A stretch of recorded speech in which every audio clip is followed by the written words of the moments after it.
¿Qué ocurre cuando una sufragista encarcelada encuentra, detrás de los barrotes y la cochambre de la prisión, el calor inesperado de quien menos imaginó, el hijo del magistrado que la condenó? ¿Qué harías por amor cuando ese amor nace entre la humareda del carbón, el tintinear de las cadenas y la prudencia de una sociedad que devora reputaciones? Esta no es una historia cualquiera de pasión ilícita en la niebla de Londres, es la historia de Melina Hart, arrestada por distribuir proclamas y romper ventanas de un despacho parlamentario, y de Gabriel Ashford, hijo del magistrado que firmó su sentencia. Imposible, peligroso y sin embargo irresistible, dos mundos chocan, la celda y la mansión, y entre ambos late una promesa que amenaza con arrasar honor, apellido y futuro. ¿Elegirías la pasión o la reputación? Pero atención, lo que comienza como desacato político se transforma en el choque más íntimo entre deber y corazón. La mañana de su detención olía a gas, a carbón y a lluvia sobre carruajes. Emmeline llegó con su falda empapada, el volante de su vestido rozando la herrumbre de la comisaría.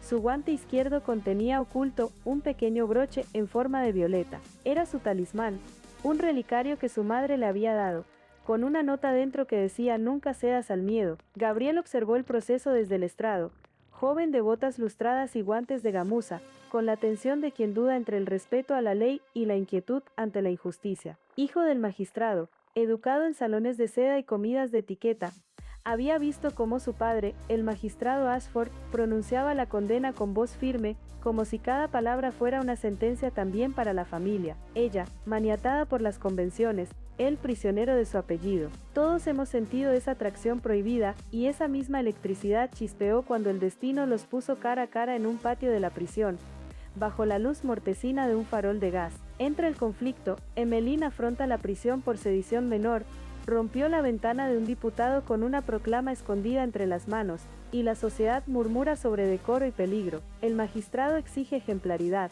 El partido de su padre pide una condena sin indulgencias. Gabriel, que conocía los argumentos de su padre, comienza a visitar la prisión con excusas, fotografías legales, cartografía, la excusa de un joven interesado en la reforma, y con cada visita el aire entre ellos se enciende. Primer roce de tensión, Gabriel le entrega un libro prohibido escondido entre la ropa de visita.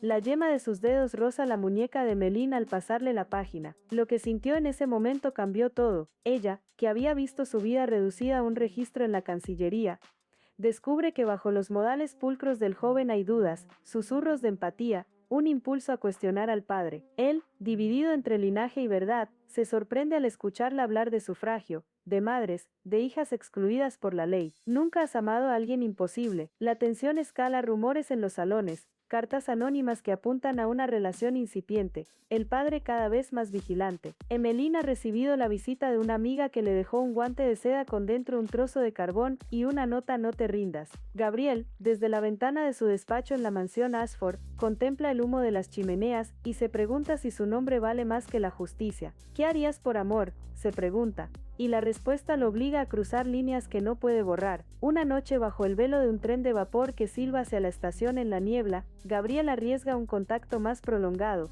un beso furtivo en la oscuridad del andén, tan breve y tan ardiente que deja a ambos temblando. Pero entonces, sus miradas se encontraron, y la cercanía encendió dudas y deseos. Escenas de peligro. Una carta de denuncia llega al periódico local con insinuaciones de escándalo entre el hijo del magistrado y la prisionera.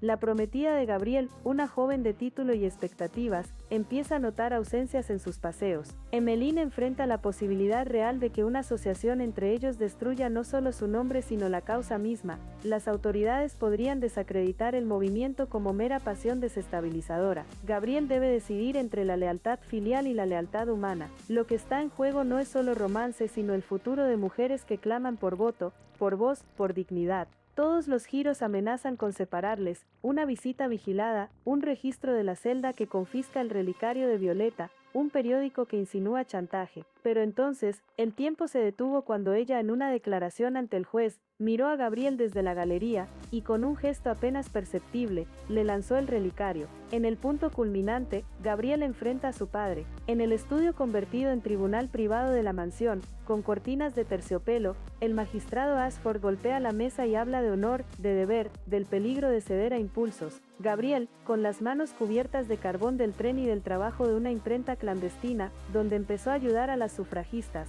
responde con voz clara, revela las injusticias que vio, las pruebas de la opresión, y su propia complicidad en el silencio. Lo que sintió en ese momento cambió todo. Su confesión es un latigazo que resquebraja años de autoridad. Emmeline, absuelta por la presión pública y por las evidencias que Gabriel ayudó a compilar, sale de la prisión con el relicario vuelto a su pecho. Se arrojan a un abrazo bajo un farol de gas, la noche llena del olor a carbón y de esperanza, y su primer beso, esta vez no furtivo sino decidido, dobla la esquina del escándalo hacia la valentía. La resolución no borra heridas, pero transforma símbolos. El relicario deja de ser sola cautela para convertirse en promesa. Gabriel renuncia a ciertas seguridades. Emmeline acepta el riesgo de amar públicamente a quien podría costarle todo. Se enfrentan a miradas, a cartas que querrían separarlos, pero ganan algo más difícil, la verdad compartida y la posibilidad de cambiar estructuras. Crees en el amor que desafía todo. La pareja decide no ocultarse, en cambio usan su historia como bandera, en salones y en plazas, en comités y en imprentas. Su vínculo muestra que el amor puede ser acto de rebelión. Pero entonces, su mano vaciló sobre la mía,